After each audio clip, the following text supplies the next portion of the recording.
What is up, guys? Paul James here. Welcome to another episode of AskPJ. This is episode number 4, and I haven't done one in a while. We're gonna have to come up with some kind of schedule where I'll do them every week at a certain time.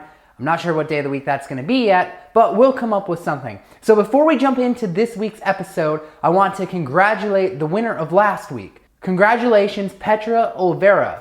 You left a comment in my last Ask PJ episode, and you're gonna get a free copy of my course. It's a $297 value, that's what it sells for, Maps Mentor 2.0. So hit me up via email at paul@pauljames.com to claim your prize. I'm gonna do the same thing this week, guys. If you wanna win a copy of Maps Mentor 2.0, all you need to do is ask me a question below in the comments for the next episode of Ask PJ, and you too might be chosen to win a copy. That puts you basically in the hat, and I pick a name, and if you're chosen, you win a copy for free. So let's get to this week's question. Our first question comes in from Luke. Luke says, "Hi mate, have you made much money from AliExpress? I'm on the fence about pursuing e-commerce stuff."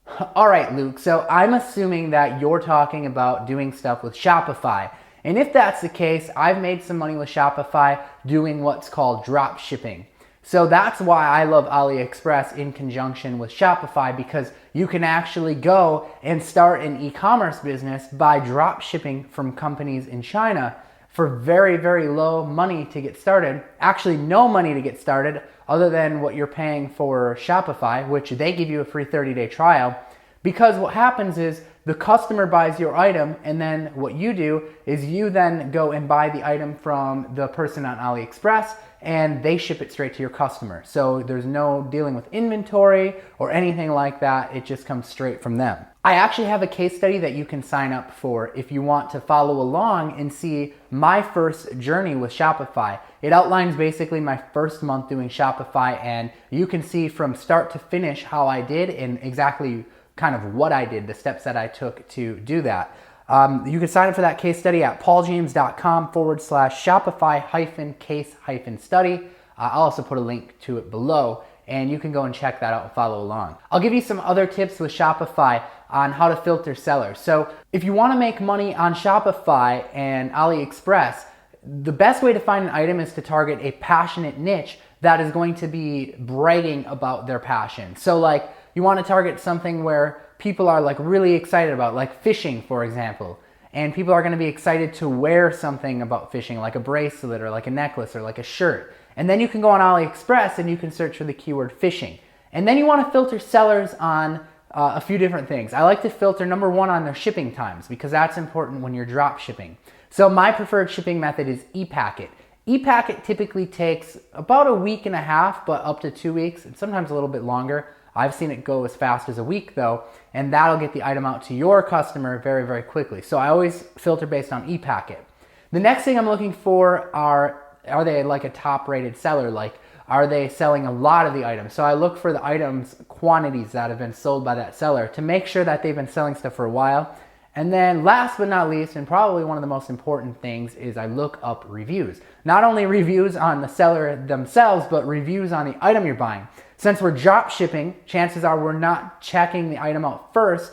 We're just sending directly to the customer. So you want to make sure that you're sending them a high quality item. Our next question comes in from Pony Swag over on YouTube. Pony Swag said, "What's with the hole in your pants?"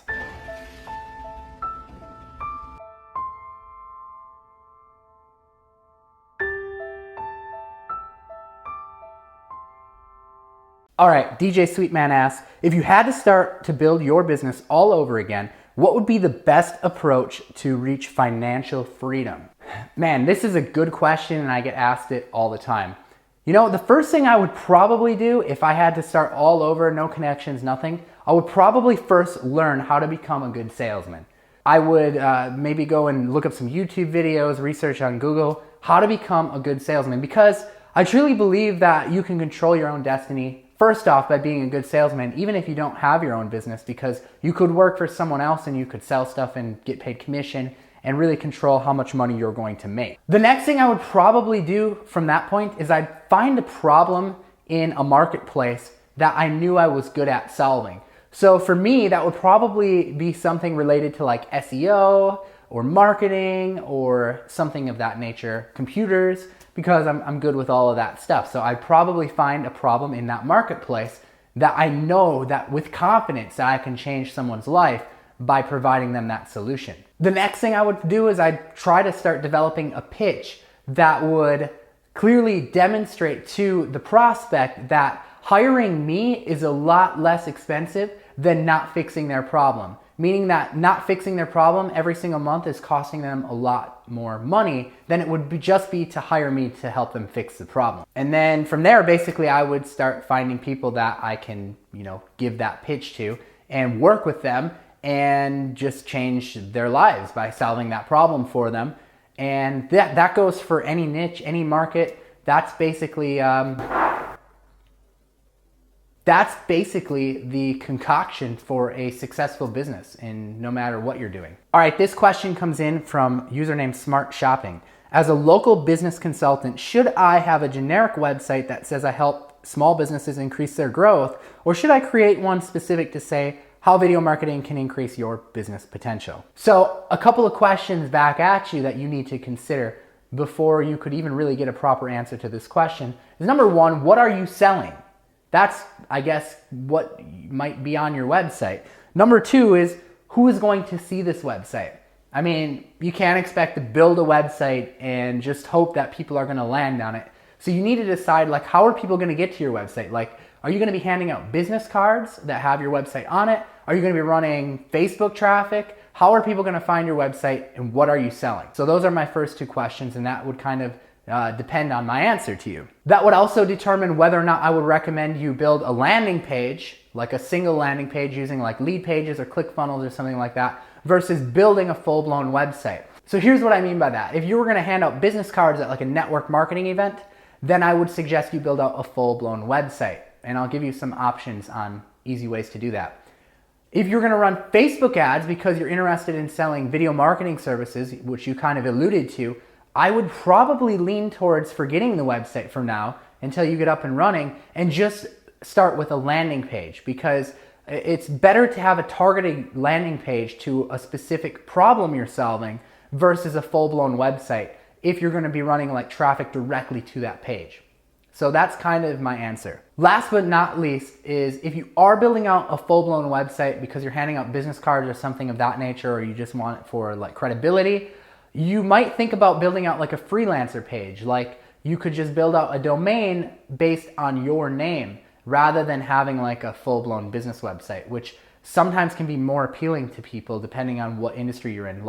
As an SEO consultant or a PPC consultant, some companies find it really attractive to know that they're working with one person and not this large company. They've tried stuff like that before with yellowpages.com or maybe some other big internet marketing company, and maybe it didn't work out. So they might find comfort in working with someone who's a freelancer who they know that they can talk to when they want.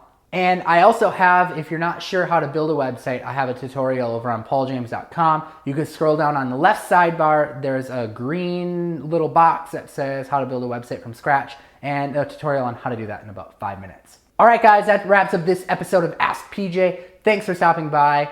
Join me next week for the next episode. And remember, drop questions below for your chance to win a free copy of my course, $297. You'll get it free, Maps Mentor 2.0. Let me know what you think. Hit that like button, thumbs up, and subscribe, because I don't email out these videos too often. So if you want to see them and you want to see great content coming from me on a weekly basis, 3 to 4 times a week, you need to subscribe to my channel, and you'll get that video straight to your inbox when it goes up. All right, guys, peace out.